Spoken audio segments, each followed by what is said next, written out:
Hai, Assalamualaikum warahmatullahi wabarakatuh. Perkenalkan, nama aku Aisyah Nada Haifa, mahasiswa Universitas Insan Cita Indonesia, Prodi Digital Neuropsikologi.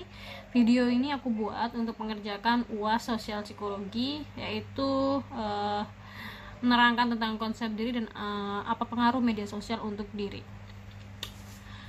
Saya anak kelima dari 8 bersaudara, lahir sebagai anak tengah yang kuat. Aku termasuk anak yang agak kurang peduli dengan orang lain dan memiliki rasa tanggung jawab yang lumayan tinggi apabila saya diamanahi satu hal. Tapi bila saya tidak diamanahi atau tidak berkaitan dengan sesuatu, maka saya tidak akan membantu atau peduli sedikit pun. Sebagai anak yang terlahir dari keluarga yang banyak anaknya, aku terbiasa untuk hidup sederhana dan selalu berusaha sendiri untuk menggapai apa yang aku inginkan, karena aku nggak bisa bergantung dengan orang tuaku, karena orang tuaku punya banyak anak yang harus diurus.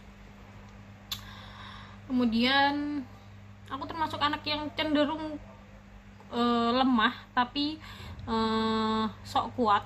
Jadi ketika saya dihadapkan dengan sesuatu hal, saya akan merasa baik-baik saja di depan orang lain, dan ketika sudah tidak ada orang lain, maka saya akan menangis sekeras-kerasnya, seperti itu. Saya termasuk orang yang realistis dan mengenyampingkan perasaan, jadi bisa dibilang agak kurang simpati terhadap orang lain. Memang itu terkesan kurang baik, tapi saya rasa itu jauh lebih baik daripada saya terus-menerus mengikuti perasaan yang seringkali merugikan diri. Itu sedikit gambaran tentang diri saya.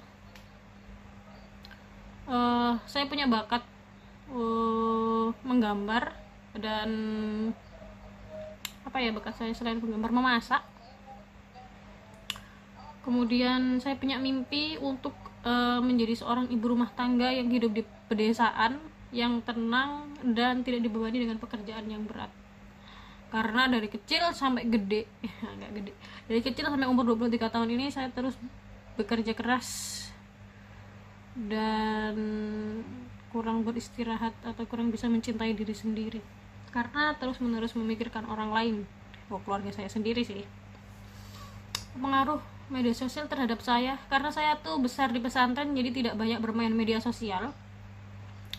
Adapun kalau saya punya kuota internet, tidak lain dan tidak bukan saya gunakan untuk sekedar bermain game, untuk mengisi waktu luang saya atau menghilangkan stres. Selain itu ya untuk mengakses m-banking, karena itu memang sangat diperlukan. Kemudian untuk aktivitas saya di media sosial, di Instagram dan TikTok atau yang lainnya, saya gunakan hanya untuk mungkin scroll nonton video untuk mencari hiburan. Kemudian media sosial saya gunakan untuk promosi pekerjaan saya, karena saya seorang humas di salah satu yayasan pendidikan di Kalimantan. Jadi saya buat video untuk promosi untuk PBDB, seperti itu. Saya tidak pernah memasukkan atau menganggap serius suatu konten, karena saya tahu apa yang ada di media massa semuanya itu bohong. Jadi saya bukan tipe orang yang percaya gosip, yang mengikuti tren-tren, bukan, karena saya tahu semua yang di media sosial itu tidak ada yang bisa dipercaya. Jadi saya rasa media sosial tuh mungkin efek baiknya terhadap saya bisa bekerja dengan baik dan sangat dibantu dengan media sosial. Tapi untuk efek buruknya, mungkin saya gunakan media sosial untuk sekedar bermain game. Tapi kalau untuk seperti teman-teman yang lain yang biasanya sibuk mengurusin entertain artis dan lain sebagainya, saya tidak ikut-ikut seperti itu, karena menurut saya itu hanya buang-buang waktu dan tidak jelas. Lebih baik mengurusi diri sendiri daripada artis yang jelas hidupnya jauh lebih enak daripada kita. Itu sih yang bisa saya sampaikan, singkat dan jelas. Terima kasih, semoga bisa diterima, karena saya juga bingung ini bagaimana mengerjakan tugasnya. Assalamualaikum warahmatullahi wabarakatuh.